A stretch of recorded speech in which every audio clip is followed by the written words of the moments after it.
आता त्यांनी डिक्लेअर केली की सुरू होती, त्याच्यामुळे मग मी इकडं आलो आणि इकडं वेगवेगळ्या भागातले लोक, सोलापूर जिल्ह्यातले, आमच्या सांगली मिरज कुपवाड परिसरातले, पुण्यातले, पिंपरी चिंचवडमधले असे लोक येत होते, भेटत होते.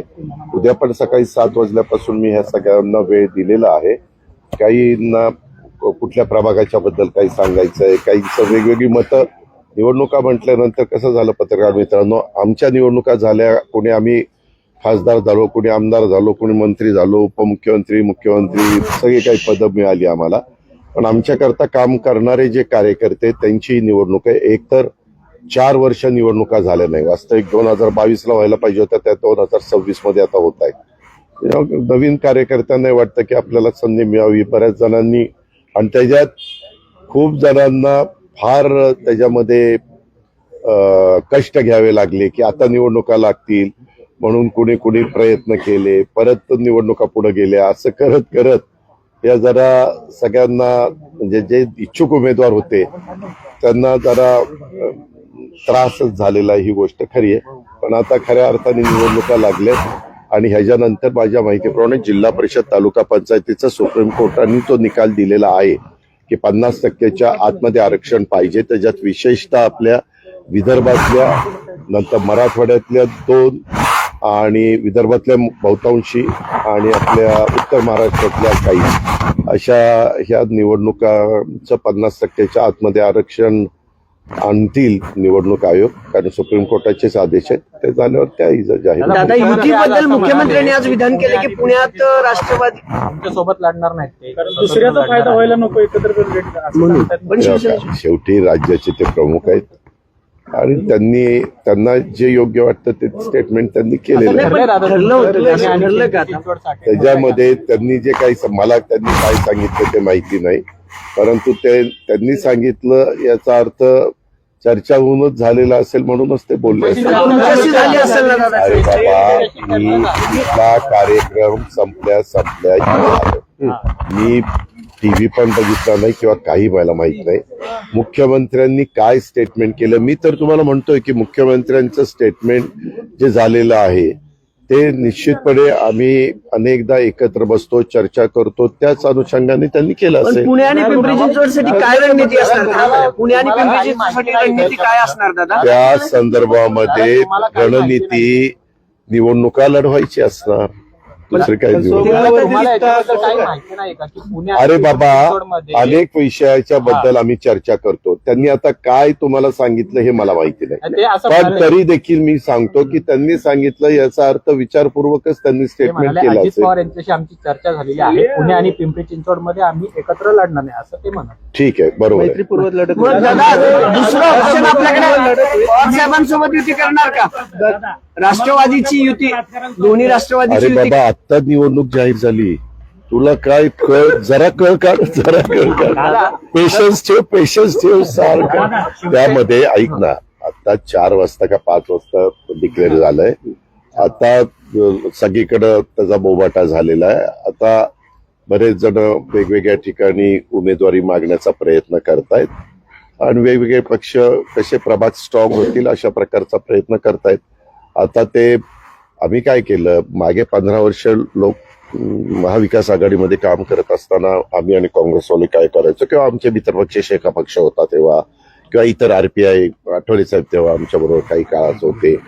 तर त्या काळामध्ये आम्ही स्थानिक जी काही जिल्हा असेल किंवा कॉर्पोरेशनला स्थानिक ते शहर असेल, तिथल्या जिल्हाध्यक्षांना आणि तिथल्या जे काही आजी माजी पदाधिकारी, आमदार खासदारांना तो अधिकार द्यायचो की तिथली राजकीय परिस्थिती बघून तुम्ही तुमचे निर्णय घ्या आणि तशा पद्धतीनं ते निर्णय घ्यायचे आणि निवडणुका व्हायच्या.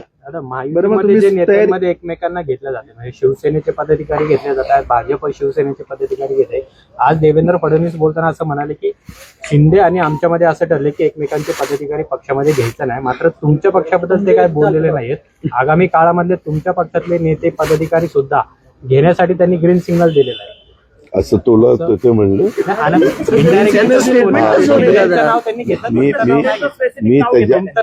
मी त्याच्यामध्ये त्यांच्याशी बोलीन की बाबा असं पत्रकार मित्र विचारत होते, कारण माझं त्यांचं बोलणं काल आम्ही दोघं जण नागपूरहून येताना त्याच्या संदर्भामध्ये काही बोलणं झालेलं आहे, परंतु त्यांनी काय बोलावं तुमच्या समोर हा त्यांचा सर्वस्वी अधिकार आहे. पण तुम्ही आता हे मला प्रश्नच विचारताय, तर त्याच्याबद्दल पत्रकार मित्रांनी पुण्याच्या अशा प्रकारचा प्रश्न विचारला तर तुम्ही शिंदे साहेबांचं नाव घेतलं आणि माझं नाव घेतलं नाही. त्याच्यामुळं त्यांना एक बातमी त्याच्यातनं होऊ शकते किंवा तुमच्या कुणाच्या सूत्रांच्या माहितीनुसार ते नाही. अरे पण ते तसं बोलले, परंतु तुम्ही त्याचा अर्थ मराठी भाषेचा कसा अर्थ काढावा तसा काढता येतो. माहितीमध्ये एक प्रमुख पक्ष आहात. शिंदेचं नाव घेतलं, तुमचं घेतलं नाही, त्याच्यामुळे ठीक आहे, मी विचारतो ना बाबा, विचारून सांगतो ना. शिवसेना असणार आहे, तुम्ही कुणाशी इतर पक्षांची युती घेणार आहात का? अजून मी ठरवलेलं नाहीये. योग्य वेळी योग्य निर्णय घेत.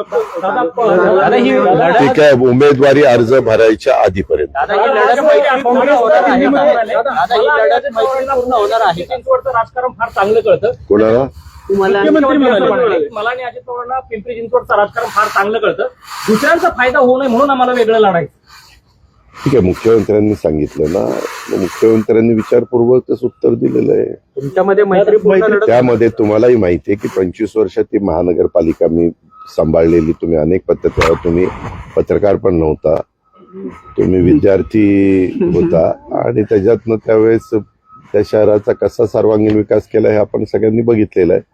परंतु दुर्दैवाने माझ्यातलेच बरेच जण 2017ला बाजूला गेले आणि त्यामुळं तिथं भाजपच महानगरपालिका आलेली आपण पाहिली. दादा आम्ही नव्हतो पत्रकारितेत, पण तुमचं काम आम्ही बघत होतो. म्हणजे अनेकदा पिंपरी चिंचवड मध्ये तुमचं नाव घेतलं जायचं. आता पिंपरी चिंचवडचे कार्यकर्ते म्हणतात की दोन्ही राष्ट्रवादी एकत्र लढू. आता तुम्ही त्यांना नाही सांगणार. कुणाला सांगणार? पिंपरी चिंचवडचे त्यांचे कार्यकर्ते म्हणतात की आम्ही दोघं एकत्र लढू. अरे मी मगाशी काय तुम्हाला सांगितलं की आम्ही महाविकास आघाडीमध्ये साधारण त्या जिल्ह्यावर अधिकार द्यायचो. आता जिल्ह्यात कोण कोण काय काय ठरवतंय ते माझ्याकडे माहिती येईलच ना. दादा पुणे आणि पिंपरी दिल्लीत चिंचवडमध्ये काँग्रेसचा मोर्चा निघाला होता वोट चोरीच्या विरोधात. त्या मोर्चामध्ये मोदी तेरी कबर खुदेगी, आज नाही तो कल खुदेगी, अशा प्रकारच्या घोषणा देण्यात आल्या. मी सांगू का, स्वर्गीय यशवंतराव चव्हाण साहेबांनी तुम्हाला मला जो सुसंस्कृतपणा शिकवला आणि राजकारणामध्ये सत्ताधारी विरोधक हे चालत असतं, परंतु पातळी कुठली ठेवायची असते ह्याचं भान सर्वच राजकीय पक्षांनी ठेवलं पाहिजे. वास्तविक आज देशाचे ते पंतप्रधान आहेत. देशाच्या पंतप्रधानांच्या बद्दल अशा प्रकारचे अतिशय ही विकृतीच म्हणावी लागेल, विकृत भाषा वापरायची, विकृतपणा दाखवायचा, हे काही बरोबर नाहीये. ही आपल्या भारताची संस्कृती नाही, ही आपल्या भारताची परंपरा नाहीये.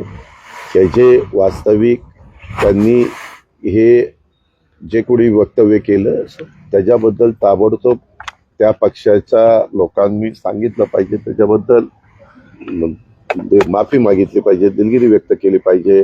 आणि अशा वक्तव्याशी आम्ही अजिबात सहमत नाहीये. शेवटी ते देशाच्या 140 कोटी जनतेचे पंतप्रधान आहेत, त्यांचा आदर आपण सगळ्यांनी केला. दादा दोन्ही ठाकरे एकत्र जर आले महापालिकेत, अनेक ठिकाणी मुंबई असेल पुणे असेल, दोन्ही ठाकरे बंधू एकत्र आल्यानंतर महायुतीला तोटा होईल असं बोललं जाते. तुम्हाला वाटतं असेसमेंट काय तुमचं? महायुतीला तोटा होईल असं बोललं जाते जर दोन्ही ठाकरे, नुकसान होईल. नाही, कोणी एकत्र आलं आणि कोणी विभक्त राहिलं तरी शेवटी जनतेच्या मनात जे असतं ते घडत असतं. जनता जनार्दन हे सर्वस्व आहे, ते ठरवतात कुणाचं बटन दाबायचं आणि कुणाला निवडून आणायचं.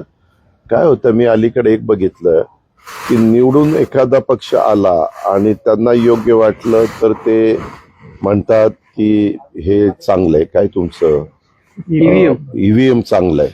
अरे काय,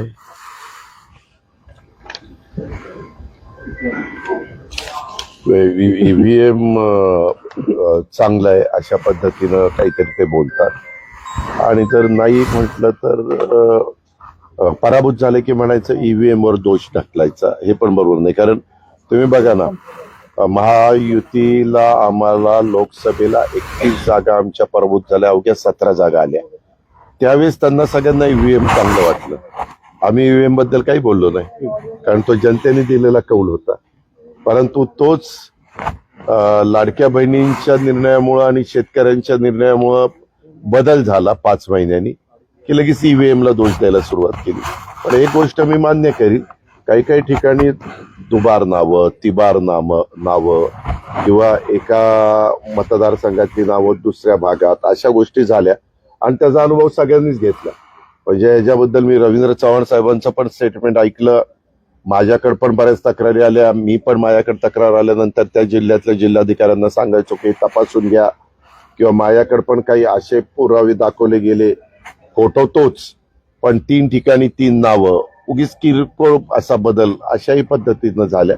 आमचं म्हणणं की असं ज्यावेळेस होतं त्यावेळेस याद्या बनवणाऱ्या अधिकाऱ्यांनी आणि निवडणूक आयोगाने त्या पूर्णपणे पारदर्शक कशा राहतील, त्याच्यामध्ये कधी कधी समजा एखादा एरिया मला मतदान करणारा नसेल तर तो अख्खाच्या अख्खा उचलतात आणि शेजारी देतात टाकून आणि तेवढी नावं कमी करतात. आणि मग ज्यावेळेस वोटिंगच्या वेळेस तो मतदार जातो त्याच वेळेस त्याला कळतं अरे माझं नाव नाही, मग कोणतरी सांगतं अरे तुझं नाव पलीकडे आहे. असं पण होता कामा नये. लोकशाही पद्धतीनं संविधानाने जो अधिकार आपल्याला दिला त्या पद्धतीनं निवडणुका व्हाव्यात हे माझंही स्पष्ट मत.